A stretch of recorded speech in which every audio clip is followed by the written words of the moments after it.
They say that you can bury a Glock pistol in the dirt, dig it up a year later, and it'll fire just like new.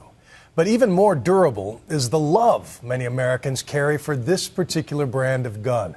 It has been 98 days since the Sandy Hook massacre reignited a fundamental American debate on personal firepower. And in that time, gun control advocates have seen their hopes for change run smack into that durable passion for everlasting weaponry. To understand how it got this way, it helps to understand the rise of the Glock. Attractive girl in tight pajamas settles in for a cozy night. But, cue the creepy music, a scary man is lurking outside. She grabs her Glock semi-automatic handgun and the tension builds. Now, in the real world, one study found that women living with a gun are almost 3 times more likely to be shot to death. And in 2010, 16 times more women were killed by men they knew than by strangers.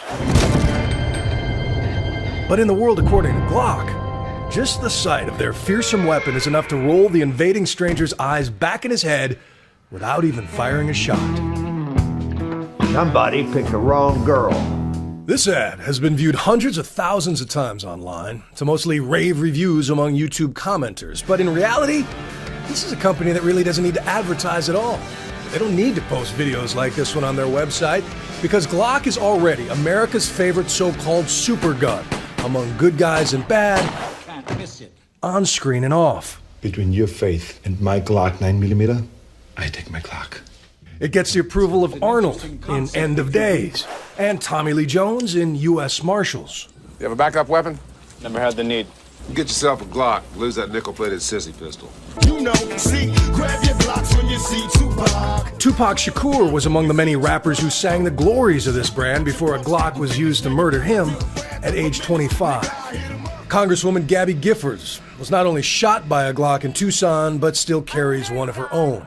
Indivisible, liberty and justice for all. And while Adam Lanza carried a Glock into Sandy Hook Elementary, it is also standard issue of the FBI and around 65% of American cops. Yes, what Colt and Remington were to America's Wild West, Glock is to this country's violent present. And that's amazing, since it's only around 30 years old and comes from Europe. But its rise is a stark lesson in just how difficult any form of gun control could be going forward.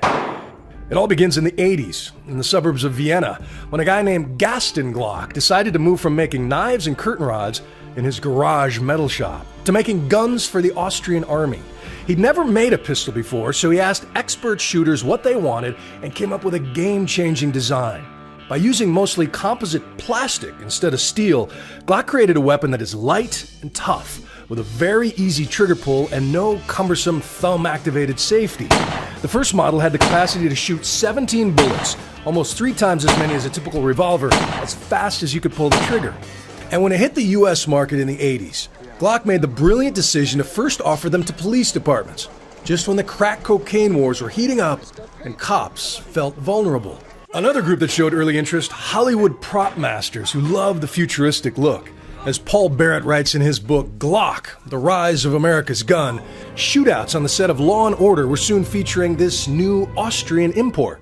Some of the American companies were a little bit more persnickety, wanting to know, will our guns be in the hands of good guys or only bad guys?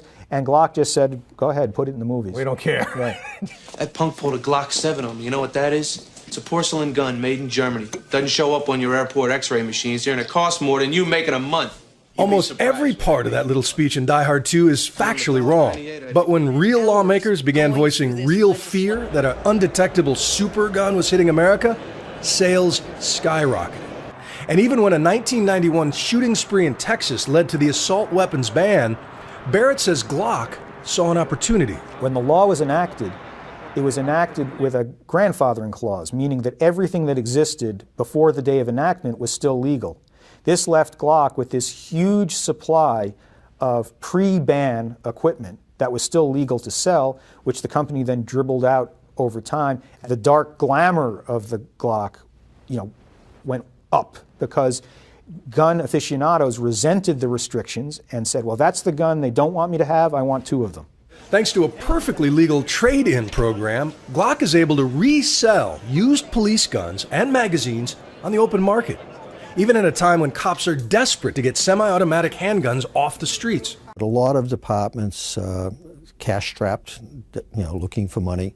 It is a way of ensuring that their officers are equipped with the best and latest tools of the trade. In a statement, Glock points out that allowing law enforcement agencies to trade in firearms towards the purchase of new duty weapons is a standard practice by all major firearms manufacturers.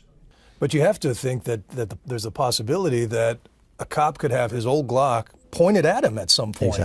Exactly. That's why I've never been in favor of that type of program, but oftentimes it's not even necessarily in the hand of the chief of police. Bratton thinks banning buyback programs would be a political impossibility, and much to the frustration of gun control advocates, just the talk of another slaughter and tougher laws puts more guns into circulation. So whichever way the political winds blow, Glock is proof that it's always a good time to be in the gun business.